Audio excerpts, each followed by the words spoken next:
Hey everybody, it's Eddie J on crypto. Hope you're having a great day. So there's a lot going on. I figured I'd get a video out earlier today so that you can actually act on things. So Argentinians are about to get a treat. Buenos Aires is looking to make it so that their citizens can pay taxes using crypto. So again, more adoption in places around the world that are realizing that current fiat implementations might not be the answer going forward. Or let me rephrase, might not be the only answer going forward. The Sub-Saharan economy is booming. Products need to be moved around the country or around the areas. And what's the issue? Logistics. So guess what? Bob Eco, a renewable energy and electric vehicle company, is responding to that. And they're helping the economy by creating those vehicles. And obviously those vehicles are being driven by drivers that are making more money than they would have, helping to transport people and goods. There you go. So crypto to the rescue, right? Because Bob Eco is a crypto-backed company. So there's that. Robinhood, yeah, new wallet, finally adding Shiba Inu to the list along with a couple other coins. Guess what? Not enough. They're laying off 9% of their staff. Now, this next one is all about technology and the future and what's there, right? So in my humble opinion, NFTs need to be trusted. In order to gain that trust, there need to be guardrails. Recently, Bigverse in China was found guilty of allowing NFTs of stolen artwork to be minted. Yeah, that needs to not happen. You know what else needs to not happen? An NFT heist, which just happened the other day. Things like that need to be kind of battened down before people really start getting into NFTs and NFTs really start being leveraged for more than just, digital art and music and that kind of thing. I think there's a big future for NFTs, but I think the space needs to mature a bit. As if the US regulatory space with regard to fintech and cryptocurrencies wasn't confusing enough, the Consumer Financial Protection Bureau has thrown their hat into the ring saying, hey, we're going to use this really old legal provision to say we have more power over fintech and crypto.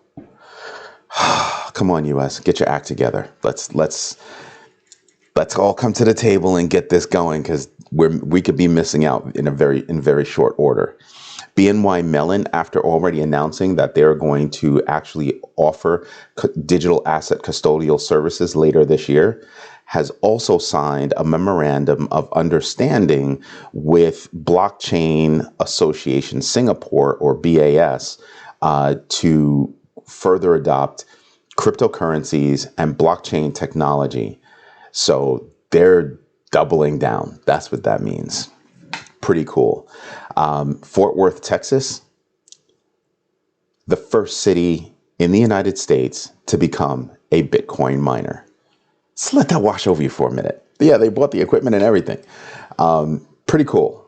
Pretty cool. I mean, Mayor Maddie, it's horrible that I don't have her name memorized.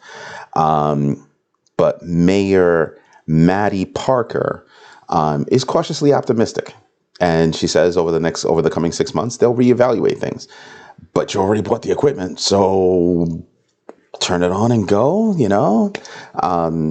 just saying.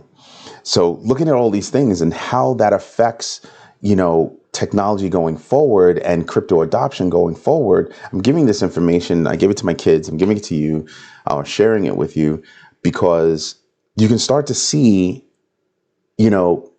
there's groundwork, there's foundational work that's already being laid that says cryptos are going to grow. They're going to grow. So I'm looking at it and I'm just saying, yeah, there are opportunities with crypto space being down, just like the stock market is down. People are wondering, hey, have we hit that bottom yet?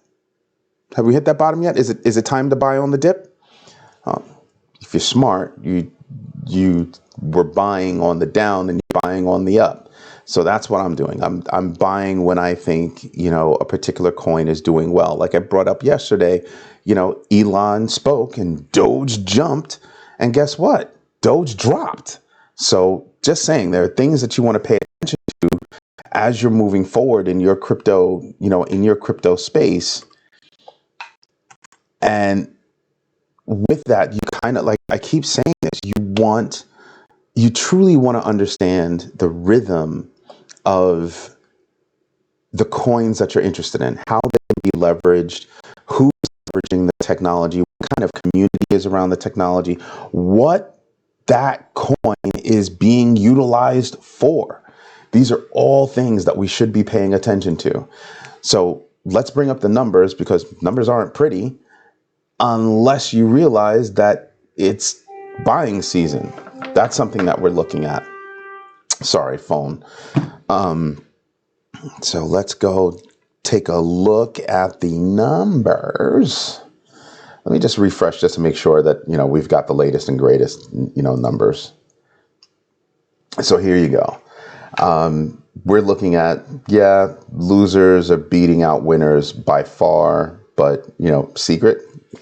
I'm not a big fan on privacy coins. I have issues with it. Sounds good. They're up a bit, but I'm a little shaky on that. I did a video on it a while ago. Excuse me.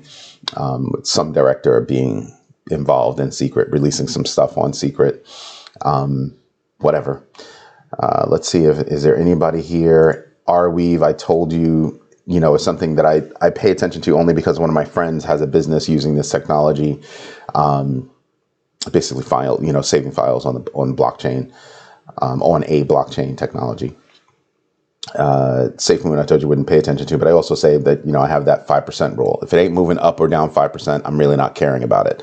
Reason why is because, the volatility of cryptocurrencies is so much that a 5% move is not necessarily enough to make me want to make a move or something or anything like that.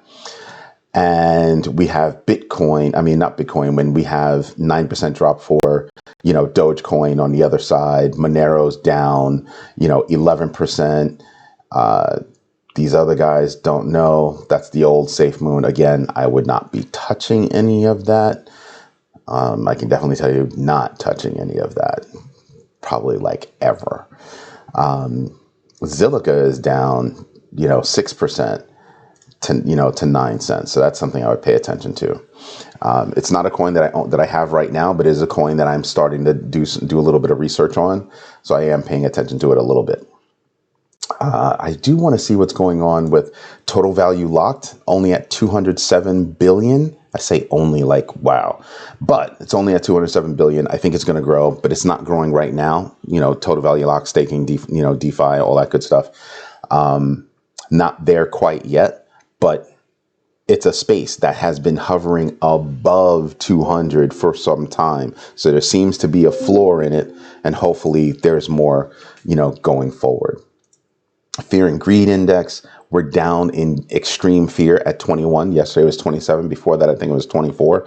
But now we're deeply into it.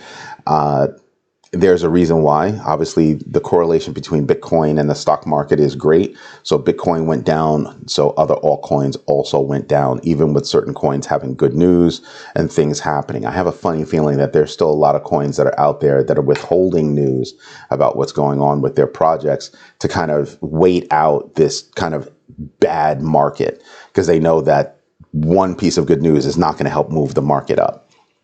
I mean, think about it. We've got, the criminal actions by Russia going on. We've got logistics issues around the world going on. We have energy issues around the world going on. Excuse me. So this new norm, I think once we really get established in it and we realize that, hey, inflation is going to be here for a little while, logistics issues are going to be here for a little while, maybe U.S. companies should actually think about bringing manufacturing back to the United States, because that's what happened. Years ago, they said, oh, we can save money by outsourcing our manufacturing. And look what happened. All of manufacturing went bye-bye and landed in another country. And now that other country is hosed for a little while because they couldn't handle a pandemic. And now it's having an effect around the world. Just saying. And you have Bitcoin at 38.7. Again, sale price. Do I think it's going to go lower? I mean, look how low it was before, down here at 37,709. Okay. So I told you yesterday, it did hit the 37 range. You know, it was close to that. I'm sitting back and I'm saying to myself, not cool. Definitely not cool from a trajectory perspective, but from a growth potential perspective, I'm looking at this and I'm saying, yep, I'm in. I'm all about it. Why? Because I've been earning my money. I've been putting it to the side and I've been waiting for dips. That's what I've been waiting for. So I don't like holding cash, but I do hold cash for a reason. This is the reason.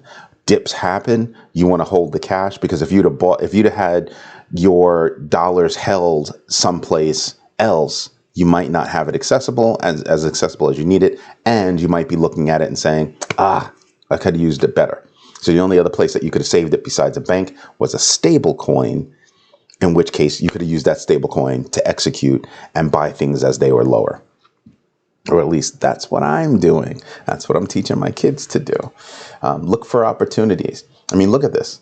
Ethereum at 2,800, Bitcoin 30, I just showed you was at 37 and change. No, 38 and change, my bad. But it has gone as low as 37 and change. And you just sit there, everybody's down. Everybody's down. But Luna, something that was on fire, Near Networks, something that was on fire. Those are two things that I'm definitely looking at because buying in on those can get me, on Luna, that's like a 20% toward 30% touch that I can get as it goes back up. I mean, it was at 117 as a high, I believe. So do the math on 117 versus 89, and you can see how you could quickly get there. Cardano, something else. Obviously, I'm deep into Cardano. That's something that I really like the technology, really like what that project is doing, and definitely want to buy in on that one. And I will be buying in on that one continuously. There are a few that I'll be buying in continuously on. So here you are. If you want to look at, our top favorites, we had created this list of favorite coins a while ago, and I do maintain it. These are the coins that I'm really looking at. And we do on this list even still have, let me just scroll down, long shots. We do have long shots on this list. These three are clear long shots, right? Nervous Network, clear long shot. Really, really, really, really long shots. But they're long shots that if I put a little bit of money in and they actually do something, I mean, look at this one. It is, their total supply is at 1 billion. They have nothing as a market cap. This one has nothing as a market cap, but they're doing stuff. Now you know why I'm kind of like, I'll take a look at that. I'll do some math on that. I'll dip in a little bit, dip my little toe in. Normally I wouldn't be dipping my toe in, but I am. Because I just like what they're doing. Pocket Network is another one that I kind of like. I'm kind of digging what they're doing so far. So I'm keeping an eye on them, and this is how I do it. Anyway, if you like the information I'm giving to you, do me a favor, hit the like button. Definitely subscribe because I want to see you. I want to see you. Drop some notes in there. Let me know you're watching. As well, hit the notification bell so you know whenever I'm going to drop a new video. Again, this is Eddie J on crypto. Hope you have a great day. Bye-bye.